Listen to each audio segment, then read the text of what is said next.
देश की जब जब सुरक्षा, संप्रभुता और अखंडता पर खतरा आएगा कि हम हर तरह का निर्णय लेने में सक्षम है और सही टाइम पे सही निर्णय लेकर के हम दिखा सकते हैं किसी को भी कि हमारी क्षमता क्या और हमारी ताकत क्या है। और ये डिसीजन केवल गवर्नमेंट का नहीं होगा, क्योंकि देश केवल गवर्नमेंट से नहीं बनता है, बल्कि देश यहाँ के हर नागरिक से बनता है। और ये हर नागरिक की अब मौलिक जिम्मेदारी है कि उसके हर ऐप हमें डिलीट करना चाहिए और ये मैसेज दे देना चाहिए कि इंडिया से टकराना आसान नहीं, यहाँ से टकराना हम आपको ग्राउंड पर भी खत्म करेंगे और आपको हम डिजिटली भी खत्म कर देंगे। इस परिस्थिति में इस तरह का जवाब एक करारा जवाब होगा, एक ऐसा तमाचा होगा जो चीन को केवल भारत देश से नहीं मिलेगा। मुझे लगता है फिर पूरे विश्व से इस बात के लिए उसे दंडित किया जाएगा। मुझे लगता है कि इस देश की जब जब सुरक्षा, संप्रभुता और अखंडता पर खतरा आएगा तो कुछ विशेष होगा, कुछ बेहतर होगा। मैं मानता हूँ हमारे देश में चीज़ें थोड़ा सा डिले होती हैं, थोड़ा लेट होती हैं, बट जब देश की सुरक्षा और अखंडता की बात आती है, उसकी संप्रभुता की बात आती है, तो हमेशा हमारे देश ने बढ़ चढ़ के योगदान दिया है और खुद को प्रूव किया है कि हम हर तरह का निर्णय लेने में सक्षम है और सही टाइम पे सही निर्णय लेकर के हम दिखा सकते हैं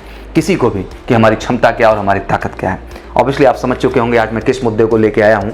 आज मेरा ओवरऑल डिस्कशन है उन सारे चाइनीज ऐप्स के विषय में जिसके विषय में आप ऑब्वियसली कल से इन्फॉर्मेशन पा रहे हैं। और मुझे लगता है कि कहीं ना कहीं अगर देश प्रेम अंदर है तो इस बात का एहसास हो रहा होगा कि शायद ये निर्णय सही है और इस सब निर्णय में हम सबको बढ़ चढ़ के पार्टिसिपेट करना चाहिए। Obviously it's a very important topic because मैं कभी इस तरह के मुद्दों पे आया नहीं, बट मुझे अब लगता है कि ये सब चीज़ हमारे लिए भी सोचना ज़रूरी है। बिकॉज आज जो स्थितियाँ चाइना के साथ क्रिएट हुई हैं, जिस तरह की परिस्थितियाँ हैं, उसमें मुझे लगता है कि उसको दंडित करना, उसको ये एहसास कराना कि हमारी क्षमता कम नहीं है और हम अगर सही निर्णय पर उतर आए तो तुम्हारे लिए बिजनेस करना आसान नहीं हो पाएगा हमारे देश में। और ये डिसीजन केवल गवर्नमेंट का नहीं होगा, क्योंकि देश केवल गवर्नमेंट से नहीं बनता है, बल्कि देश यहाँ के हर नागरिक से बनता है। और ये हर नागरिक की अब मौलिक जिम्मेदारी है कि उसके हर ऐप को कहीं ना कहीं हमें डिलीट करना चाहिए और ये मैसेज दे देना चाहिए कि इंडिया से टकराना आसान नहीं, यहाँ से टकराना हम आपको ग्राउंड पर भी खत्म करेंगे और आपको हम डिजिटली भी खत्म कर देंगे। ऑब्वियसली थोड़ी सी डिटेल इसके विषय में जानते हैं।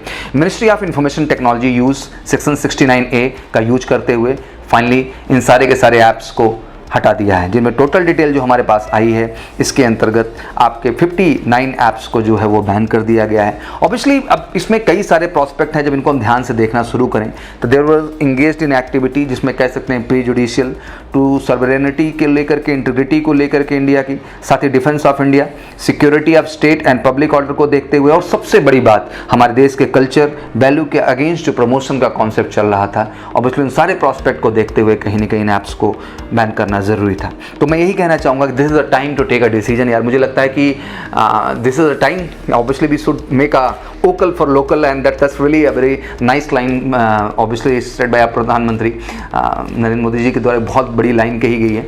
बट मैं समझा देना चाहता हूँ कि देश हम सबसे बनता है और हमें इसकी कद्र करनी होती है। आज का स्टेटमेंट, इससे पहले भी स्टेटमेंट आया 1905 में जब महात्मा गांधी जी ने स्वदेशी का अभियान चलाया। मुझे लगता है कि यार एक बार फिर से समय आया है और नरेंद्र मोदी जी का जो ओवरऑल प्रयास है इस चीज़ को लेकर मैं देखता हूँ, वो ये चाहते हैं कि हम सब मिलकर अपनी चीज़ों की इज्जत करें, कद्र करें, अपने प्रोडक्ट्स का सम्मान करें, अपने लोगों को मजबूत करें। और कहते हैं कि अपनों को मजबूत करना मतलब देश को मजबूत करना है। तो this is a time to take a decision. अब ये शुरुआत शायद मोबाइल ऐप्स के ही माध्यम से हो गई है। और ऑब्वियसली जिन ऐप्स को मैं बात करूं तो ऑब्वियसली इट्स अ टाइम कि मैं आज इस बात को लेके भी यहाँ पर नहीं आया हूँ कि ये ऐप ही बैन हुए हैं। मुझे लगता है ये ऐप केवल इसलिए नहीं गवर्नमेंट ने निर्णय लिया बैन करने का कि आज किसी तरह का विशेष कॉन्फ्लिक्ट है। मुझे लगता है कि हमारे देश के यंगस्टर्स को भी कहीं ना कहीं डिस्ट्रॉय करने का एक टेक्निकल वर्क भी चल रहा था। बहुत सारे ऐसे प्रोपोगंडाज इनके माध्यम से बनाए जा रहे थे जो हमारे देश की संप्रभुता को, अखंडता को कहीं ना कहीं खंड खंड करने की कोशिश की जा रही थी। और उन सारे प्रॉस्पेक्ट को देखते हुए गवर्नमेंट ने यह निर्णय लिया। ऑब्वियसली अगर आप एक फ़ोन अब खरीदते हैं तो सबसे पहला काम है कि आपको इन सारे ऐप्स को इंस्टॉल करना है और ये शो करना है कि हम तैयार हैं। और देश प्रेम अब दिखावे का और कहने का नहीं है, ये तरीका है जिस माध्यम से हम देश प्रेम दिखाएंगे। तो मुझे लगता है कि यार ये समय ट्रिब्यूट देने का भी है, ये समय ये शो करने का है कि अगर आप हमारे साथ गलत करेंगे तो ऐसा नहीं कि हम शांत बैठेंगे। ऑब्वियसली हम शांत हैं, इसमें कोई कहने वाली बात नहीं है, बट हमारी शांति की भी एक लिमिट है और उस लिमिट के लिए गवर्नमेंट ने एक बहुत बड़ा निर्णय लिया। और मुझे लगता है कि गवर्नमेंट का निर्णय एक ऐसा निर्णय है जिसमें हम सबको साथ होना है और फाइनली इस चीज़ को प्रूव कर देना है। साथ ही प्रश्न ये भी उठ रहे थे कि सर आखिर इस तरह के ऐप जाएंगे तो बहुत सारी चीज़ें थी जो इनके माध्यम से चल भी रही थी, जैसे हम शेयर ऐप की बात करेंगे डिटेल में, बहुत सारी कई सारी चीज़ें और भी थी जिनका बच्चे इस्तेमाल करते थे, कैम स्कैनर का इस्तेमाल करके फॉर्म वगैरह भरने में बड़े यूटिलाइज। बिल्कुल टेंशन लेने की ज़रूरत नहीं है, आप बिल्कुल वोकल फॉर लोकल जो एक डायलॉग है ये बिल्कुल अब अप्लाई होता है, क्योंकि बहुत सारे इंडियन ऐप्स जल्द से जल्द आपके सामने अवेलेबल होंगे जिनके मदद से आप इन सारी सर्विसेज को फिर से अपने फ़ोन में एंटरटेन कर सकेंगे। तो दिस इज़ द टाइम कि इन सब चीज़ों को समझा जाए और फाइनली इन्हें हटाया जाए और फटाफट कुछ ऐसा इंडियन कॉन्सेप्ट हमारे सामने आता है जिनको हम प्रॉपर ढंग से यूटिलाइज कर सकते हैं।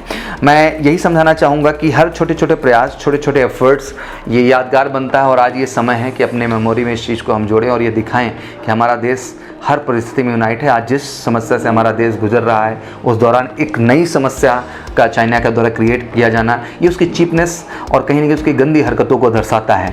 और मुझे लगता है कि इस परिस्थिति में इस तरह का जवाब एक करारा जवाब होगा, एक ऐसा तमाचा होगा जो चीन को केवल भारत देश से नहीं मिलेगा, मुझे लगता है फिर पूरे विश्व से इस बात के लिए उसे दंडित किया जाएगा, उसे इग्नोर किया जाएगा, उसे रियलाइज़ किया जाएगा। तो मुझे लगता है कि हम सबको बढ़ चढ़ के इनिशिएटिव लेना चाहिए और फाइनली देश की ओर अपने प्रेम का एक कदम और बढ़ाना चाहिए। तो मैं आप सबको यही कहना चाहूँगा, फटाफट मोबाइल उठाएं, इन ऐप्स को डिलीट करें और ज़्यादा से ज़्यादा लोगों को प्रोत्साहित करें डिलीट करके। ऑब्वियसली हम सपोर्ट करें देश को, सपोर्ट करें अपने प्रधानमंत्री को, सपोर्ट करें अपने हर कॉन्स्टिट्यूशनल इंस्ट्रक्शंस को जो हमें फॉलो करना ज़रूरी है इस देश का नागरिक होने के लिए। तो विश यू गुड लक, जय हिंद, जय Bharat. Major Kalshi classes, online courses for all defense exams, recorded lecture, e-notes, daily live classes, online test। अब ऑनलाइन पढ़ेगा तभी तो फौजी बनेगा India. Download the MKZ Learning app and fulfill your dreams।